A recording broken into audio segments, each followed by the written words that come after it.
I got approved for Chelsea Curto's In Stormy Weather, which I'm like gonna poop my pants. It's the end of January, and let me just point out to you how freaking cool my Kindle looks right now. Are you kidding me? Are you kidding me? Look at all these arcs. It's been an exciting month of reading. 2026 is off to a pretty good start. Well,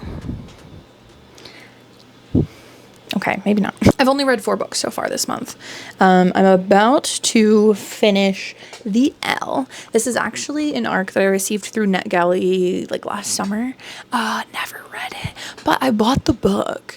It's like warriors set in 70s gangbang in Chicago. I got it at Half Price Books when it came out and was published, and I saw it and I was like, oh my god, so I got it. It's a quick read. It's only like 170 pages and I'm on 96. If you've seen the movie Warriors, it's actually referenced in here quite a few times. Probably end up being like a 3-star read for me.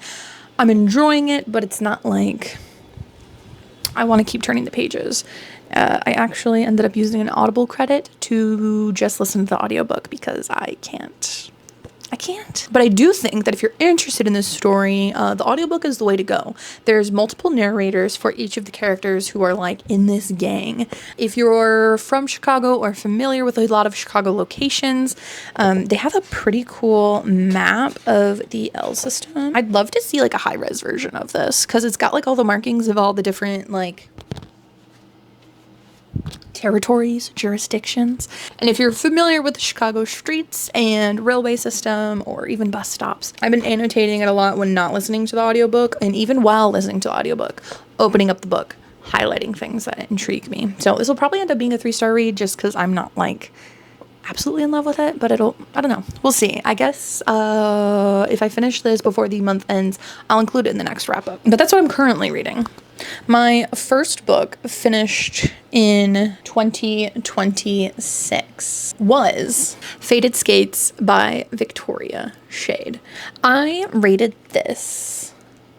What did I rate it? I gave this 4 stars. It was a really good read. The Winter Olympics are coming up, so this is like pretty good timing. It's an Olympic romance. She's an Olympic figure skater who, if you're familiar with Alyssa, the like alt figure skater that just came out of retirement to do things on her terms. Super cool story, by the way. It's basically that. But this character is not as cool as Alyssa, I won't lie. But she comes out of retirement, is doing things on her own terms with a new manager and team that are like there for her to do what she wants rather than her relying on her momager. They do talk a lot about like eating disorders and just like things that, you know, her mom was instilling in her as a young figure skater. She even comes across a young figure skater early in the story and is like, I don't want to diminish her dreams because I love seeing young figure skaters, but also, is she being taken care of? I hope her mom is like lovely and, you know, puts her needs before the sport. Yada, yada, yada.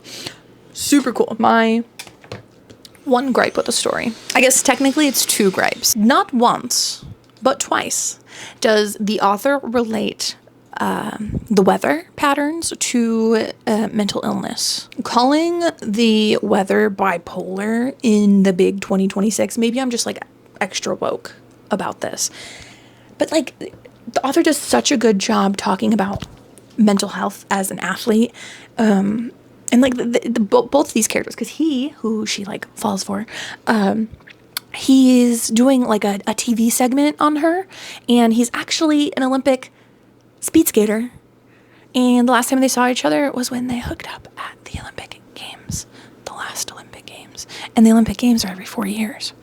So it's like cool. It's got some spice. And they have really open and honest conversations about mental health and being athletes and relating to each other in this way, because no one really understands it unless they're in it, and they both are in it or have been in it and are coming back trying to like reclaim whatever they have. But to refer to the weather as bipolar in the big 2026 is just like, why are we doing this? I'm begging. And once was kind of like, ugh, okay.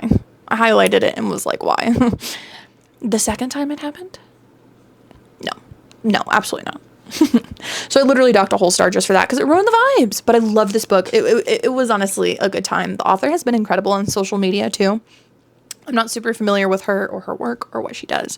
But she did some like extensive research on figure skating and speed skating to do this book, which is pretty cool. Just Breaking the Rules by Lauren Blakely. I am such a Lauren Blakely fangirl.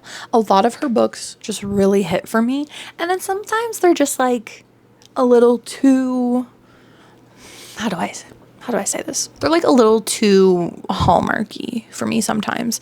But I think that's what Lauren Blakely does best. So if you're in the mood for something that's like super hallmark, it's hot, there's banter, there's always a cute dog, Lauren Blakely is the way to go. I enjoyed the story.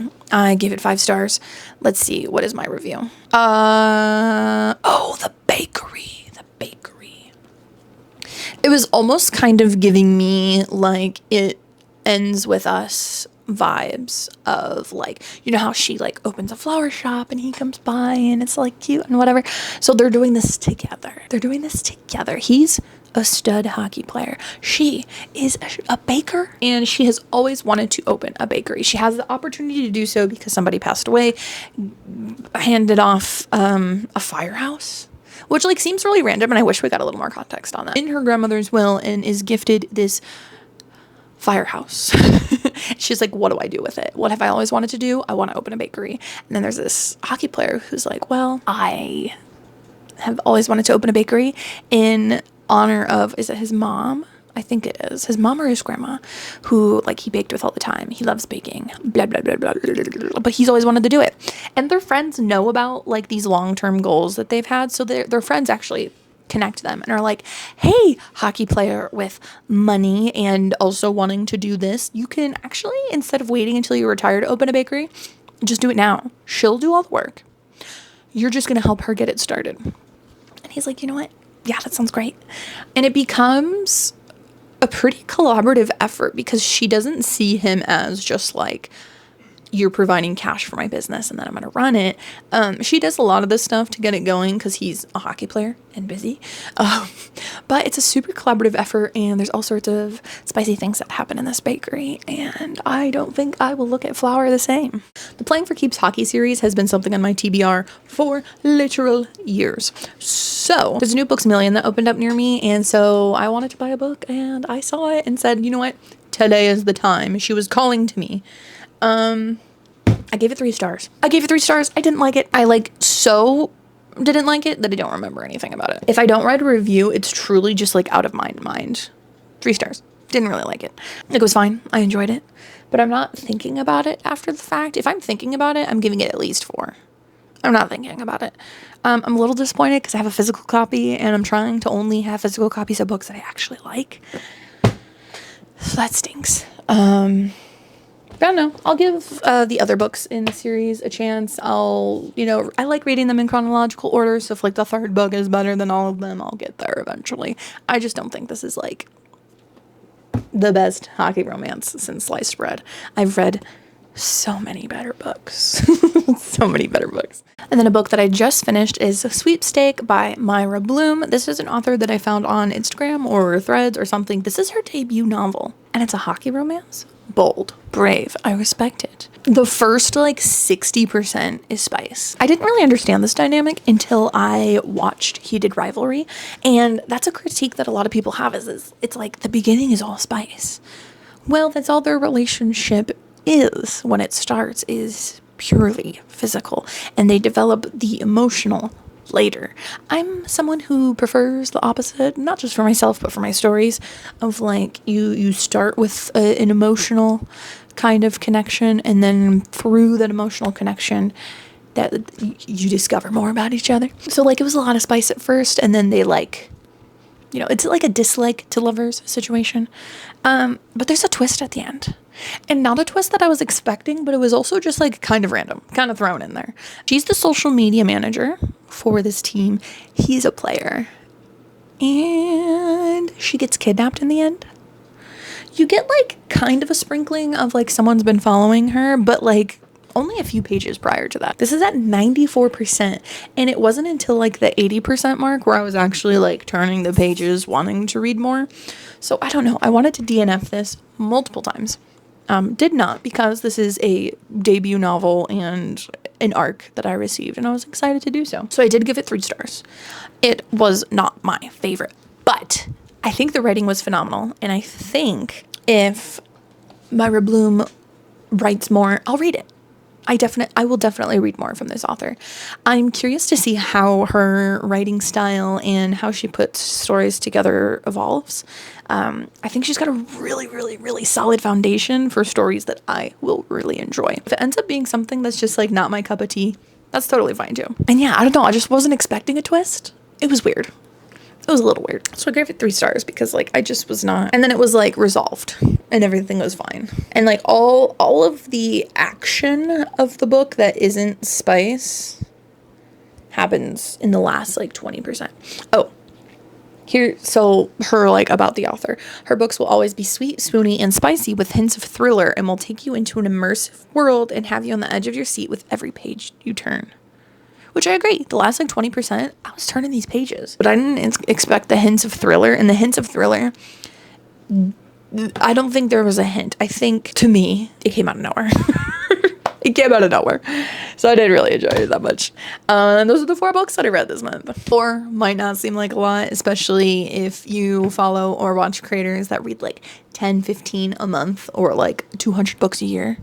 Could not be me. I have a full-time job. I run a small business. I make content on the side. I also video game and do the VTubing thing. I do like a little bit of everything. TBR for February. Okay, my TBR is actually just kind of all these arcs that I need to read. I went on an arc requesting spree, but I do have, and I'd love to show you a little bit of it. I do have a Notion board. I'll do like a screen share. Here you go. Boom. Voiceover. I do have a Notion board of all of the books that I have here. I order these by pub date so that I can kind of read them in order. I am a mood reader, but when it comes to arcs, I want to be able to manage my time a little better. So I have a lot of arcs coming through summer, basically. I have 2 for February, 3 for March, 1 for May, 1 for June, 1 for July.